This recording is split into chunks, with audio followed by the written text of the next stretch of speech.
And what we wanted to pick up today is a video that John, the happy urbanist, shared on his channel on Instagram related to the comprehensive code enforcement schedule that the city of Chattanooga had released. And he was reflecting on it from his own personal experience, living in homes that actually would have resulted in various code violations over time, but also the challenges that would come along with that. The triggering of sort of these cycles of daily fines, followed by court requirements and court appearances, and sort of this escalation of distress simultaneously paired with the expectations of community members to be able to live in areas that were kept to a certain standard, that were able to enforce health standards and things like this. And one of the things that stood out to me when Edward flagged this for us, he said most code violations aren't about willful neglect. They're systems of a bigger struggle that people are in. And you made the case, Edward, and I'll ask you to explain a little bit about this, to move from punitive enforcement to proactive community stewardship. If ever there's a great way to describe a strong towns approach, it's about proactive community stewardship and adopting this from a neighborhood first approach. The step that the city of Chattanooga has taken is to regularize when inspections take place by district. So most communities, it's just a response to neighbors' complaints. But in Chattanooga, what they said, well, that's very arbitrary. That depends on who is manning the phones on any given day as to call in these complaints. And often it can be that short circuiting of neighbors talking to neighborhoods and instead calling the city. So think of a scenario of someone parking too close to your home's driveway because they came to a friend's birthday party. You have two options: walk over, introduce yourself, ask them to move forward just a little bit so you can get out, or you can call bylaws and have them towed. And then the reality is, like, it will be different if it's the 10th time this has happened versus the first time. And so this is what the city of Chattanooga was reflecting on in this. So they said November 3rd to 4th, we're going to count as District 1 and we're doing a scan. November 17 to 18, you're on this on the hook, District number 2. Little Hunger Games there almost, but District 7, December 1 to 2nd, December 15 to 16, we're going to District number 3, January 5th, and so on. And the intention is to have people live in safe structures, in sightly properties. Yet most of the time, as John illustrates, it's about how things look. And he noted too, the impact is often felt by renters who have landlords that are not keeping up the property, but the rents are actually reflective of the state of the property. Certainly the home that we rent right now, I could say we benefit from the fact that it's a little bit run down. The drain pipes aren't connected, a few other things like that. And so the requirement for everything to be brought up to code and up to standard could mean that my landlord says, I don't have the money. Either I'm going to bump up your rents, but even then, if I bumped it up by a couple $100 a month, that wouldn't actually recoup me the cost right away. So I'm just going to sell the property, and then you're out. He's out of the landlord work on that site, but I'm actually out as the renter. And so John was noting this, and he's got, I'll touch on that spiral that can sort of kick in. But Edward, what you wrote was that this is something that we really need to grapple with, and there are alternatives here. And so what are your reflections on the city's idea? Like, we should normalize or standardize our code enforcement processes rather than them being just about the squeaky wheel. And then more broadly, what do we do if we think about this from a perspective of stewardship? Yeah, code enforcement, nobody wins with code enforcement. There's this belief out there that something bad happens in my community, I call code enforcement, they'll come out and do their regulatory component and uh, convince somebody to come into compliance. As somebody that managed the code enforcement department, I found that this was one of the most difficult departments to work with. All the folks that are code enforcement officers that I managed and oversaw were all really nice people, very professional, and they followed by the book. But let's talk about what that means. That means that when a complaint is lodged or that the municipality identifies some uh, issue with codes, it could be the maintenance of property, it could be dilapidated vehicles, damage to a piece of property, tall grass, any of those things. The only tool the code enforcement officer has is this regulatory tool to go out there and issue a warning or a citation or ask you to come into court. It's all punitive. And what happens many times is these dilapidated properties, You go out there and you run through that code case and you spend months and years getting somebody to mow the lawn or pick up the trash. All the only thing that code enforcement can do is to issue another ticket and continue down this process. And those tickets, there's this kind of like internal win from code enforcement that we've compelled somebody to do it, the judge agrees with us, and we're collecting daily fines on this work. Or we get permission to go onto a property for the city to take care of it, and then we're going to charge the property owner. That doesn't actually get you a stronger community or a better community. When we would do these code cases and we'd start to meet individuals, and very rarely did we find like the slumlord from out of town. These were normally everyday folks. Yeah. These are folks that were truly struggling. And we started to remind ourselves in this code enforcement process that tall grass was just part of the story. Yeah. We really needed to find what was going on these properties. Was it why were property owners unable to just do basic maintenance of their property, the things that all their other neighbors could do? And we found that many times they were things that no matter how many court hearings, how many ticket citations, they were never going to be able to pay. If they weren't able to get their lawn mowed, there's something else going on that code enforcement was not going to resolve. Mhm. So, in our code enforcement process. We did this in West Virginia. I did this in Florida. We had to find in the process a way that when code enforcement identified a problem, we could actually connect them with somebody that could help to respond Mhm. and really building partners. So one of the things that we found that was a reoccurring issue in our community was water shutoffs. So it was a rental property. It was a registered rental property, so I had the landlord's name, but the water would get shut off because the tenants would stop paying the bill. Now, the property owner didn't know this was happening, but we were informed by the utility company the water had been shut off and that we needed to go for code enforcement. What did the code say? It says that if you don't have running water, it's now an uninhabitable structure Mm. and that everybody needs to get out. Hmm. If you can't pay your water bill, Mhm. which to get water turned back on was under $100. Yeah. Where are you going to find shelter? Yeah. So we started to work in the community and figure out what could we do that wasn't code enforcement with that water issue. We could identify that code enforcement was really good at identifying the problem and that we had a lot of legal background to go in, to go through the enforcement thing to say this is a problem. We then found in our community that we had an organization called Combined Community Ministries. It's a not-for-profit organization that helps those in need. We would then tell the tenant, we'd inform the landlord that the water was shut off. We'd tell the tenant the water was shut off, and that the only thing we do for the code enforcement was to go and evict everybody from the building. Mm. Or here's a number to our community partner, you should call them. Yeah. And what could happen there is that our community partner, they could go and come in and turn the water back on. They could go and begin to work with the tenants to figure out what was going on. If there are tenants that just didn't want to pay anything, it became very evident Yeah. and that route. But I will tell you, 99% of the time, these were people that were desperately struggling, and that this water getting shut off was just one of 99 things weighing down on their shoulders. Yeah.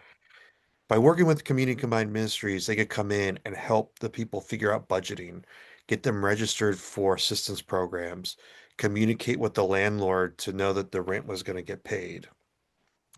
The fear from our partners, community combined ministries, was that they could only pay so many water bills. Right. The landlords also didn't want to pay their tenants' water bill because it like prolonged a problem with no Mhm. end. But what could happen is our landlords, we worked with them to give a donation to community combined ministries. All of our landlords threw a Mm. couple Mm. $100 each in a pot. Yeah. It led to thousands of dollars Yeah. that community combined ministries could then use to stabilize tenants in the community. When I look at the code enforcement in Chattanooga, I can tell you what's happening. They've got a lot. They're overrun with the amount of Yeah. complaints. there nobody can meet the standard because the standard for code enforcement is actually pretty high. Mhm. It's set for that suburban equivalent of new construction. Anything Right. less than that is now not compliant. So if you're an older building, if you fall on a little bit of bad luck, you're going to get in this cycle of code You get a enforcement. branch that falls to the roof, you put a tarp up, you secure it, but what do you do next? That can be a year or two All before of you have that. the money ready. Yep. And it happens in neighborhoods. So code enforcement is most of the times is so underfunded and understaffed, they can only respond to Yeah. complaints.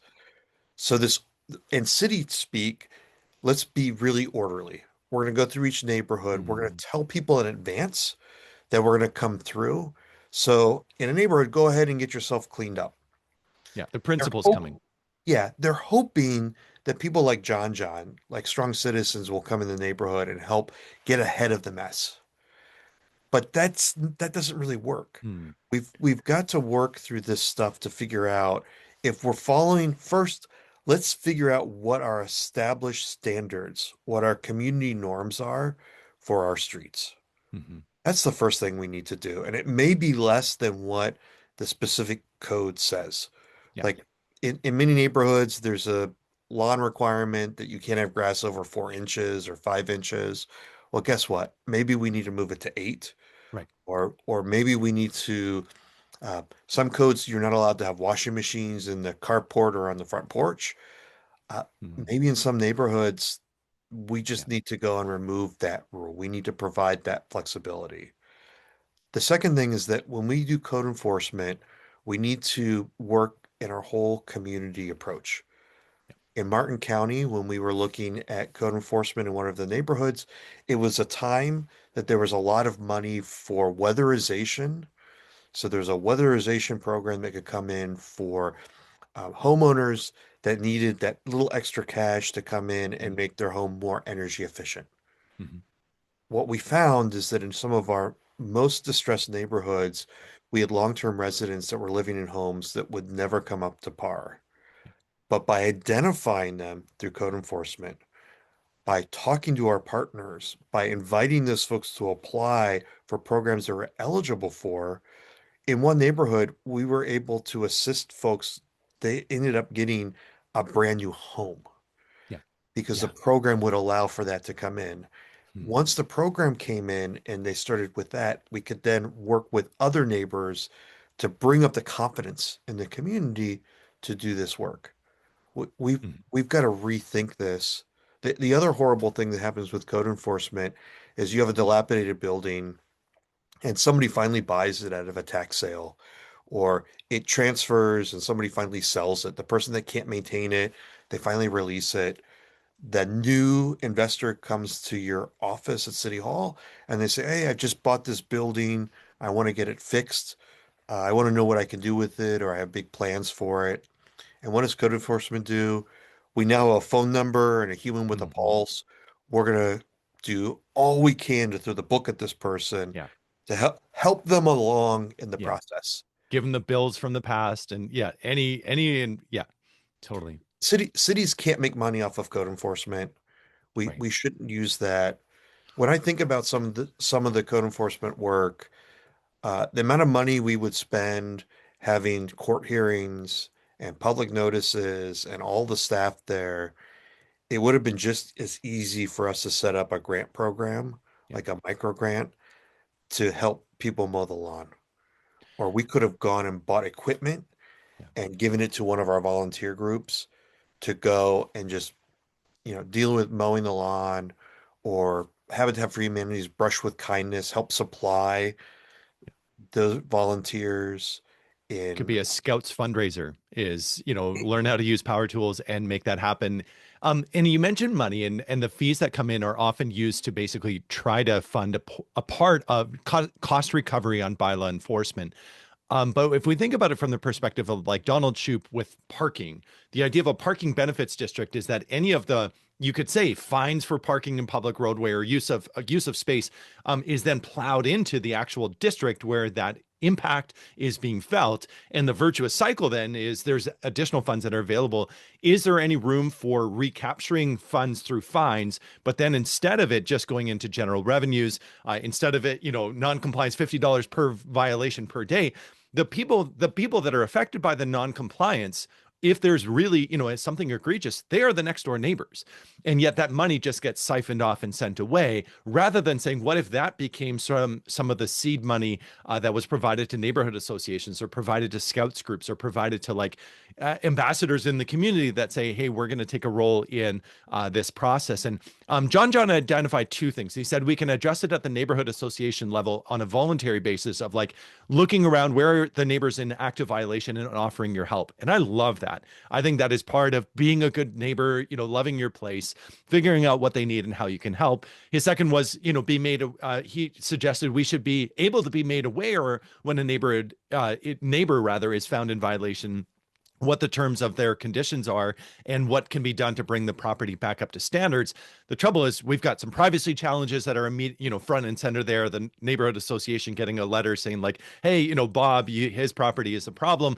That a lot of people would struggle to disclose that. But I feel like if it came through a voluntary approach, or even if there was money already on the table, we're helping you with your roof, whether you like it or not, especially in landlord situations where the tenants are kind of at a loss. They might have contributed somewhat to the state of the property, but in other respects, they've inherited the state of the property. And that can be really debilitating. And then his third was, I want to look into how other cities handle this and other programs. That's where I wanted to bring you in, because you've not only administered this, but also seen it. Any other sort of ideas or guidance that you would have Yeah. on this front? Yeah, we never get enough money in code enforcement because all of those fines sometimes Yeah. disappear. You never get and it never, whatever the fine is, it's never equivalent to the actual work that needs to be Right. done. So Yeah. by the time that you mow lawn, it's already 4 feet tall. You can't deal Yeah. with a mower. You have to have special equipment. And what would be a $50 regular mowing, it's now a $500 piece with all this work. When I was in Ranson, Mayor Duke Pearson, who was the mayor at the time, was really concerned about water shutoffs and seniors. Hmm. And he convened an internal, we didn't share it publicly, but we had an internal team that when we identified a a senior was at a property that had issues, we had a representative from the senior center, the police chief, one of our social services, and then our key city staff. And we Mhm. sat around the table to identify strategies going forward. What do we have? And I will give you an example when I say that it's not just tall grass, it's the issue. I came upon a house that had a water shut off, and we did a wellness check, and the individual had not had the opportunity to have a flushing toilet. She was using a pot and dumping it in the front yard. Oh, She had a small dog that she would let out in the yard to go do its business, and it would drag all that back in. yeah. And that had been going on for weeks. So this was more than just a maintenance issue. This is somebody That's that had mental some. health. That's well-being. Yeah. So When much. we convened that team together, we realized that this person had serious health issues, and we were able to partner with the hospital. We realized that there needed to be somebody to come in and do wellness checks. These are things that we could not do at City Hall, but our senior center, our health department, our partnerships with the hospital could come in and do that. The little grass that was in front, once that was cleaned up, uh, we could do with our maintenance crews, we could go and kind of do some of that work because it was close enough to the sidewalk. It could be done with a trimmer and just try to, everybody could do just a little bit. Yeah. So setting up a team, and I think John's right with getting the neighborhood together. If there's a neighborhood organization or a neighborhood group, they should be meeting regularly with code enforcement. Code enforcement cases, when they're part of the notification Mhm. process, it is a public record. Yeah. So we shouldn't be shy to That's identify interesting. that Yeah. we have Yeah. these properties out there. Yeah. Um, some of the properties, I will tell you, they're people that just won't, they're just stubborn. They don't want help. They don't want to participate. And that's fine, go there. But too many times I'd come across there are people down on their luck There were people that were being taken advantage of from somebody else.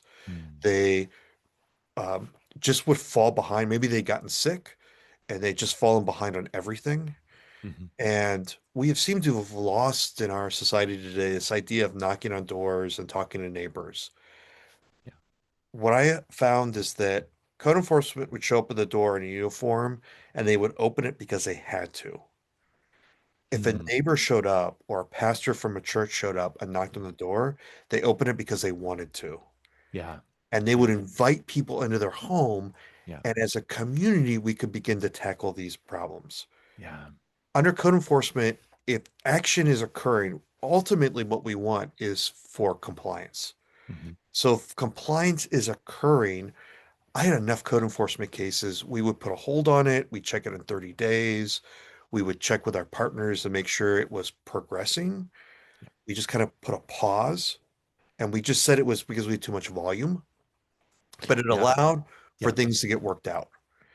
When we worked with that, when we communicated with our partners, when our partners came in and said they were willing to do this type of assistance, and sometimes it was just teaming up monetary or volunteers, uh, providing services. Many of our seniors had the resources to deal with this Yeah. stuff, but for whatever reason, couldn't figure it out. By bringing in a social service worker, they could go and work through their finances. Again, I could not do that in code enforcement. The Yeah. best I could do was ask them to show up Tuesday night for a code enforcement hearing where we would embarrass them because they couldn't Mm. keep up on stuff. Or if Right. they failed to show up, they would get a bench warrant and would have to come to City Hall in handcuffs. Yeah. That's not how we No. build communities, Yeah. but that's the system we have. Yeah. Working with our partners, we could actually use way few city resources and get the outcome we desired. Yeah. I really appreciate this, Edward, and I like that we can take this time to kind of think through like how do we strategically within the existing boundaries make progress on this. And so, if you're watching this and you are able to pass along examples that you've seen, please do share that in the comments here. Continue the conversation with us. This is part of what it takes to build a good life for everyone, so they can live in a prospering place. We want places that people feel welcome, places where people feel dignified and honored, but also where we can manage with the scarce resources that we actually have available to us to build strong communities. And so, thank you, Edward. Thank you for participating in this. And for those that are listening, let's continue the conversation. We'll be back with more like this, but I really appreciate your time today. Thank you. Thanks, Edward. Thanks.